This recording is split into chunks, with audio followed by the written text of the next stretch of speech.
Energy wars, how your ego tames the wild forces of your mind. You felt it before, a sudden flood of emotion, the rush of excitement, the tug of worry, or an unstoppable stream of ideas. At the very same time, there's another part of you quietly working to steady the ship, keeping your thoughts focused, your emotions in check, and your behavior aligned with reality. This push and pull defines what we're exploring today, the ongoing energy wars inside your mind. Psychologists have been studying this for over a century, starting with Freud's ideas about the id and the ego. You might be familiar with those terms. Freud described the id as the source of raw psychic energy, restless, uninhibited, and always pushing upward into awareness. And the ego as the organizer, harnessing that energy so you can live and function in the real world. Hey everyone, I'm Henry and you're watching Day 75 on my channel, Henry's Millions, where I dive deep into psychology and neuroscience, helping you explore and master the forces that shape your life. So today's talk is based on a research paper by Carhart Harris and Carl Friston. So many videos involving Friston's work. It's called The Default Mode, Ego Functions and Free Energy in the Brain Journal. So now neuroscience has added a new layer to this picture, this discussion of ego and the id. Research on the brain's default mode network shows how this balance between chaos and order plays out in the wiring of our brain. So understanding it can give you practical tools to manage your emotions, sharpen your focus, and guide personal growth. So let's start by talking about the two big players here, the ego and the id. And these are the main forces shaping your inner experience. Now, Freud described the id as the reservoir of instinctive energy, imagination, desire, emotional surges, and that operates mostly outside of your conscious awareness. And the id, otherwise known as a primary process, the thinking is raw, free-flowing, and often illogical. You witness it in dreams, flashes of creative inspiration, and moments when feelings outweigh reason. Now, these impulses don't care about rules or reality. They simply push upward, seeking expression. So balancing this, the drives, urges, and impulses of the id, balancing it is the ego, your mind's internal organizer and regulator. Now, I've had some videos involving the ego, and they say that the ego is also built up of a collection of these drives, right? They just happen to be in control. So the ego's job is to convert the id's chaotic energy into ordered thought and deliberate action using the secondary process is what it's called. So this means focusing attention, planning, managing impulses, and keeping your mental life grounded in reality. Look, the ego does a lot of good things. I mean, it's amazing how crucial the ego is for our functioning and our life. But if you listen to anyone online, I mean, they're just talking about it as if it's something you have to get rid of. Even spiritual leaders, I'm just shocked. These people that have millions of followers are talking about it as if it's something you have to get rid of, where I don't see how you could even survive without it.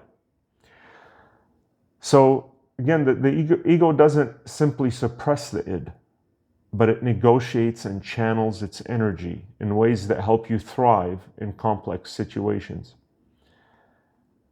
So modern neuroscience connects these classic ideas to specific brain systems. The default mode network, it's a set of interconnected regions like medial, prefrontal, and posterior cingulate cortex. This is the only time I'm going to mention brain regions, so don't worry about it. The DMN is crucial for self-reflection, autobiographical memory, and organizing internal narratives. So the DMN is most active during rest. Look, we're talking about the DMN because you fast forward 100 years from when they were first talking about the ego till now. Now they've mapped it into specific regions of the brain, and the DMN is one of them. So it's most active during rest. Really, really pay attention to this. It's very interesting. Daydreaming and periods where you turn inward, allowing your mind to weave together the past, the present, and future. So when you switch to external, goal-oriented activity, on the other hand, the DMN activity drops and attention networks take command, right? So you're doing some goal-oriented external activity, the DMN activity drops, and your attention networks take command, showing how the ego balances inner reflection with outward engagement, right? So conversely, if you're resting, the DMN activity is heightened. So as you develop, as we grow, mature, DMN connectivity matures, mirroring the growth of ego functions, better emotion regulation, resilience, and adaptability. So this neural partnership is what allows your mind to expertly manage energy, moving between chaos and order, and ultimately supporting your well-being. So let's talk about the science of energy in the mind. And this is so interesting because it seems like this is the currency of communication these days. Everybody talks about energy. I mean, pretty much. I just hear people mentioning that all the time. When they can't put their finger on something or name it directly, they just say, oh, this person's energy or that energy or whatever. So Freud's idea of psychic energy might sound abstract, but it has clear parallel in modern neuroscience through what's called the free energy principle. This is amazing because if you remember, video 73, just a few days ago, was about my video, which is about Carl Friston's free energy principle. That's exactly what we're talking about here. So your brain is constantly making predictions about what's next, what you'll see, hear, or feel, and then checking those predictions against reality. So when there's a mismatch, scientists call that a prediction error. So you can think of that error as free energy. Your brain wants to minimize free energy, wants to minimize prediction error, because your brain is constantly predicting about what's happening in the outside world through your senses. And there was another video, number 60. It's about the predictive brain, predictive coding. I recommend both of these videos. So sitting at the top of this predictive hierarchy is the default mode network. And it's really fantastic how now we've just connected all of these. And I said that in earlier videos that we're building this foundation of knowledge in our talks together. And now it's just all coming together. It's amazing.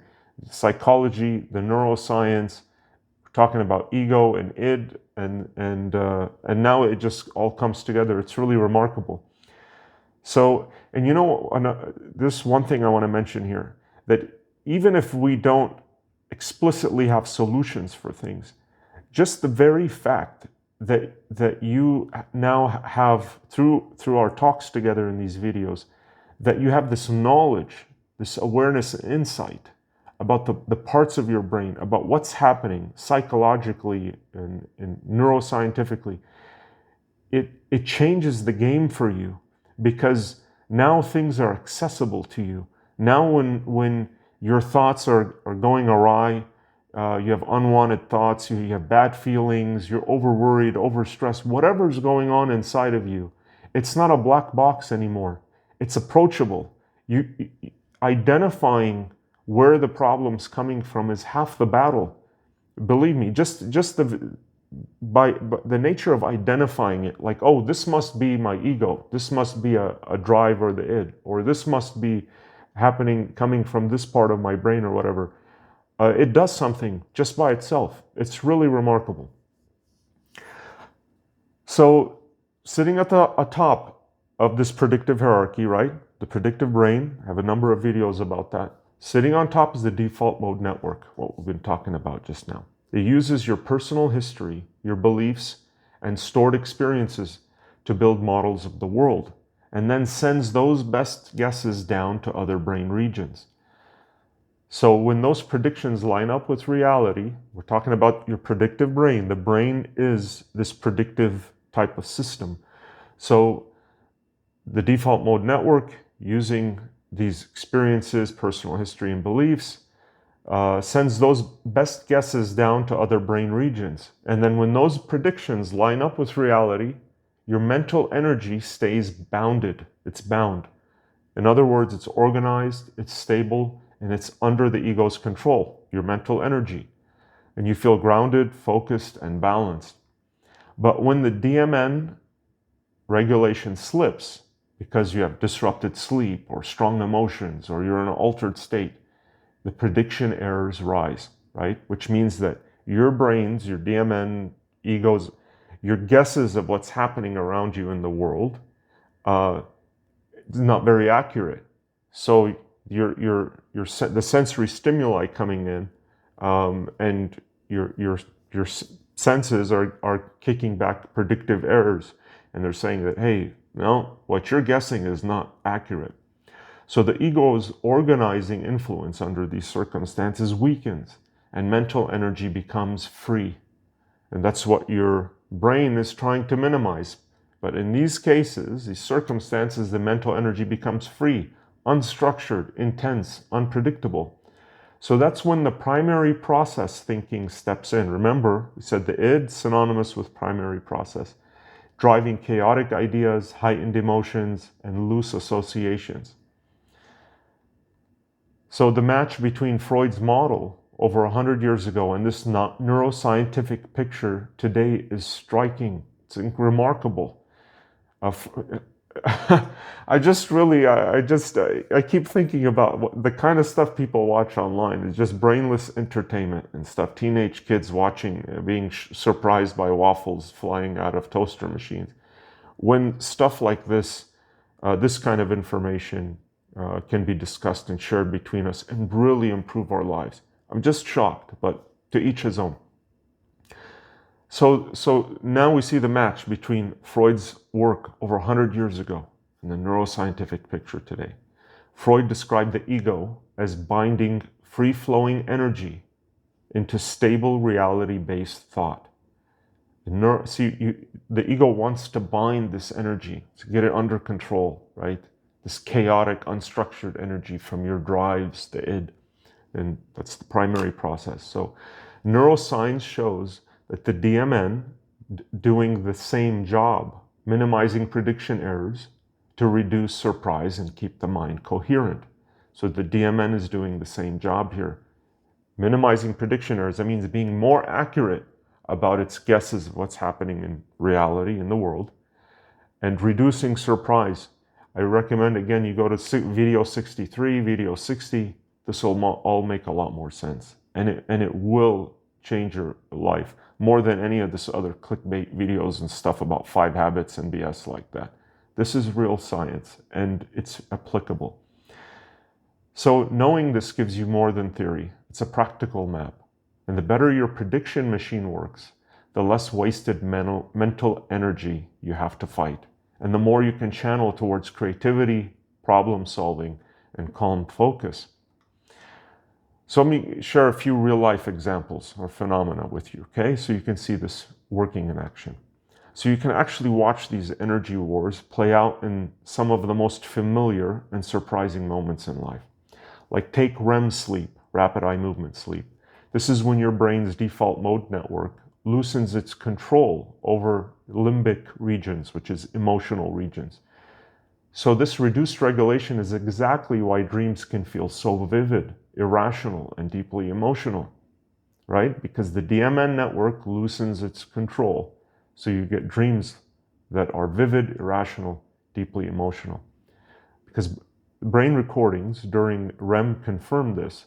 The DMN's orderly communication patterns relax, while bursts of rhythmic activity in emotional and memory processing areas take over. So in dream logic, your ego's grip is soft and the id's primary process runs free. Now you understand why we have dreams, why the dreams are the way they are. It's no longer something unknown and black box. There is a reason for that. So the ego's grip is soft and the id's primary process runs free. Now a similar effect shows up in psychedelic states. Substances like LSD or psilocybin temporarily reduce connectivity within the DMN. And that's measurable in brain scans. So when the organizer network, the ego, or DMN,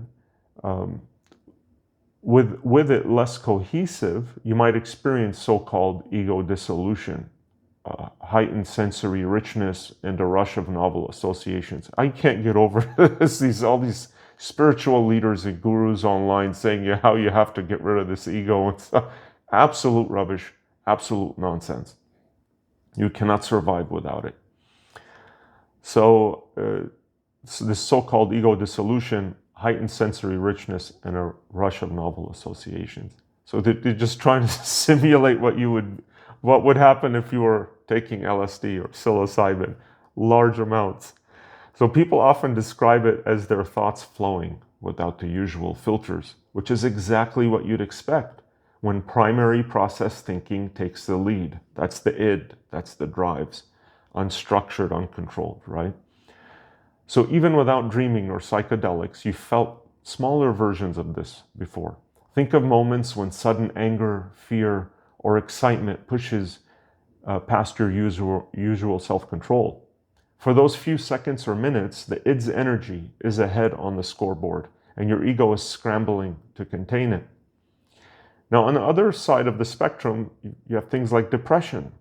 Here, the energy isn't flooding consciousness. It's actually trapped in depression. The energy's trapped. Motivation drops, connection with the outside world fades, and the DMN's links to emotional regulation networks weaken. So this makes it harder to re-engage and reinforcing the feelings of being stuck. I don't know if you've ever felt stuck before or something similar to this. That's what it is. So across all these examples, you're seeing the same principle. Mental health and adaptability depend on the ego's ongoing ability to bind and channel psychic energy.